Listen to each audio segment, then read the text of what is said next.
Bienvenue, mesdames et messieurs, dans l'invité du jour, la présidentielle en Côte d'Ivoire prévue en 2020. Nous sommes à 10 mois de la présidentielle dans ce pays de l'Afrique de l'Ouest. Le calendrier électoral est en marche. La commission électorale indépendante est installée, mais contestée par l'opposition. Des craintes et des mises en garde s'expriment déjà et je reçois pour en parler Abdoul Diaby Kader. Il est le président de Ambition Génération, c'est un think tank, lui l'appelle un mouvement.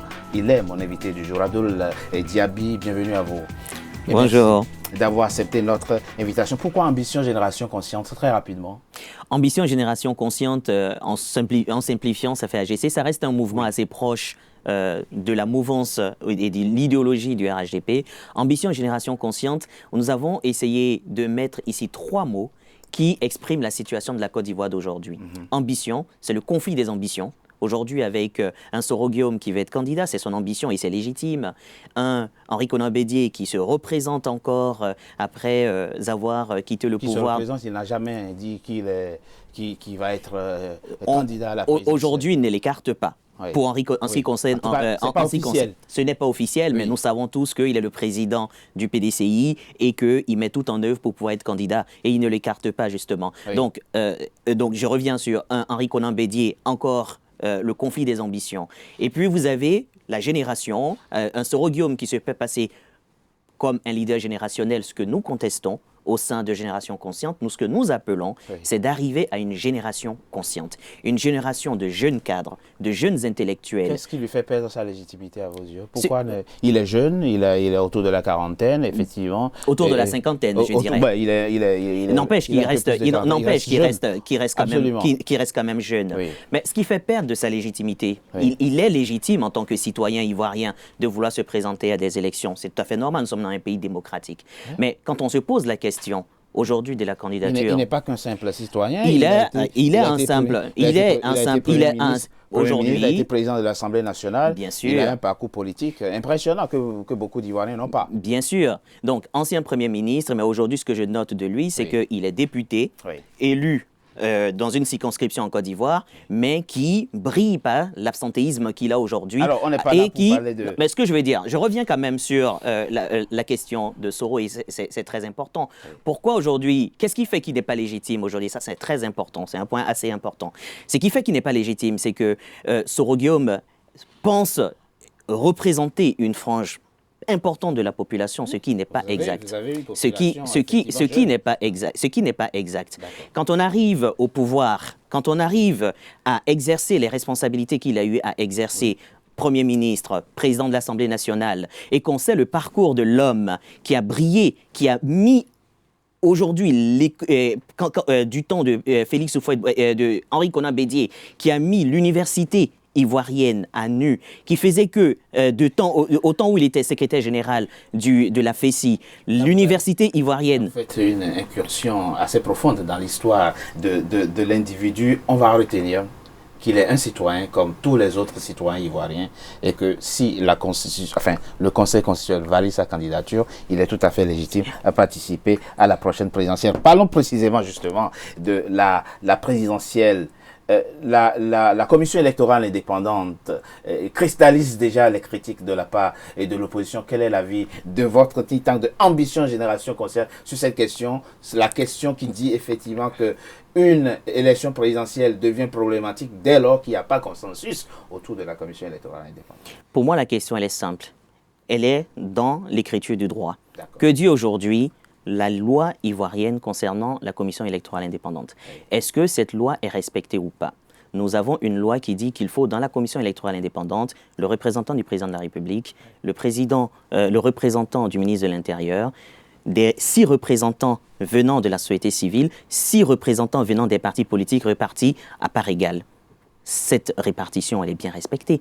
D'où vient le problème aujourd'hui? Il faudrait que, pour pouvoir contester une commission électorale et dire que celle-ci n'est pas conforme aux demandes, aux lois nationales, démontrer justement à travers la loi que cela n'est pas possible. Vous savez, ce qui entraîne cela, c'est la peur. de ce qui est en train de se mettre aujourd'hui en place. Vous avez des jeunes, Qu'est-ce qui vous avez des jeunes intellectuels, des jeunes cadres qui sont conscients de l'enjeu de 2020 et qui savent qu'on arrive en 2020 à un carrefour que la Côte d'Ivoire doit traverser dans la paix, dans la tranquillité.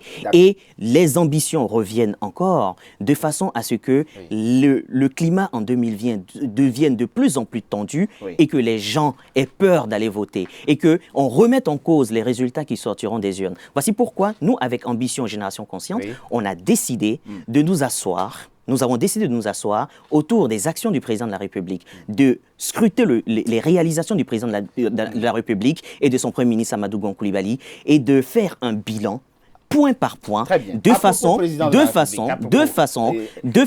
à mettre en avant les vraies réalisations du président de la République et non ce qu'on essaie de nous faire passer, à savoir les discours populistes qui sont en cours. Génération Consciente à propos du président de la République. Qui sera le représentant, le candidat du RHDP à la prochaine présidentielle? Nous sommes à 10 mois de la présidentielle. Mais depuis quand vous avez vu qu'il y a une loi qui doit dire, ou il y a une exigence qu'à 10 mois d'une élection présidentielle, il faut connaître le candidat? Si vous commencez déjà à 10 mois, ou même à une année de l'élection présidentielle, à désigner un candidat, mais pendant l'année, qu'est-ce que vous faites? Vous êtes déjà en campagne. Aujourd'hui, moi, je suis en tant que admirateur, en tant qu'observateur et de tout ce qui est fait en Côte d'Ivoire, j'aimerais que le président de la République aille jusqu'au bout de son action. Au bout de son action, parce qu'il y a encore beaucoup de priorités, il y a encore beaucoup de travaux qui sont en cours. Il faut qu'on aille jusqu'à ce niveau-là. Et lorsqu'on sera à l'approche de l'élection présidentielle, le candidat du RHDP sera connu et tout le parti se mettra derrière ce candidat-là pour porter justement les couleurs du RHDP. Génération Consciente, vous pensez que le RHDP seul remportera la présidentielle de 2020? Mais bien sûr, qu'est-ce qu'il faut pour remporter une élection?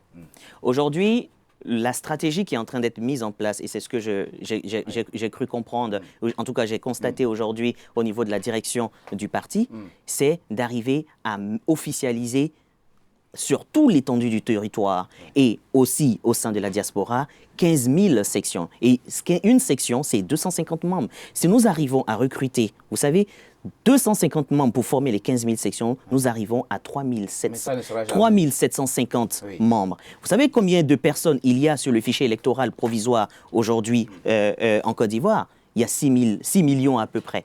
Un peu plus de 6 millions d'électeurs. Donc, ce qui veut dire que déjà, là, le RHDP, déjà tout seul, arriverait à remporter cette élection. Mais quand on dit le RHDP tout seul, mais je vous dis, ce n'est pas que le RHDP. Le RHDP, ça reste malgré tout la fusion de plusieurs partis politiques, le PDCI. Ah bon? Bien sûr. Le PDCI. Le vice-président est de quel parti? Est issu de quel parti? Écoutez, non, vous avez encore plusieurs cadres du PDCI. Donc, le PDCI, aujourd'hui, vous avez une fraction du PDCI Bédier qui se retrouve de l'autre côté, mais vous avez le PDCI, vous avez l'UDPCI, vous avez le RDR et beaucoup d'autres partis politiques encore. Que c'est géré? Comme le disent plusieurs membres du RHDP, que la présidentielle de 2020... Chacun a sa terminologie. Oui, moi, c'est laquelle? Le mien, c'est de dire que aujourd'hui, mettons en avant les actions que le président de la République a eu à mener. Travaillons sur le bilan pour faire une campagne de communication autour de l'action du président de la République. Après, parce que la travaillons également sur la préparation de ce que nous voulons de la Côte d'Ivoire dans les années à venir. On établit le bilan point par point, en comparant l'action du président de la République avec l'ensemble de ses prédécesseurs, en comparant l'action du président de la République avec ce sur quoi il s'est engagé. Ce qu'on retient, c'est qu'au fond, la présidentielle de 2020 se jouera sur le bilan économique du président de la République. Le bilan social. Je rappelle qu'il y a un autre président de la sous-région qui dit qu'on ne remporte jamais une élection sur la base du bilan. Merci. Vous êtes un jeune ingénieur. Abdoul Kader Diaby, président et fondateur de Ambition Génération Consciente. Merci à vous. Je vous remercie. D'avoir été notre invité du jour. Mesdames et messieurs, c'était l'invité du jour. Merci d'avoir été en notre compagnie. À très bientôt pour un nouveau numéro de l'invité du jour.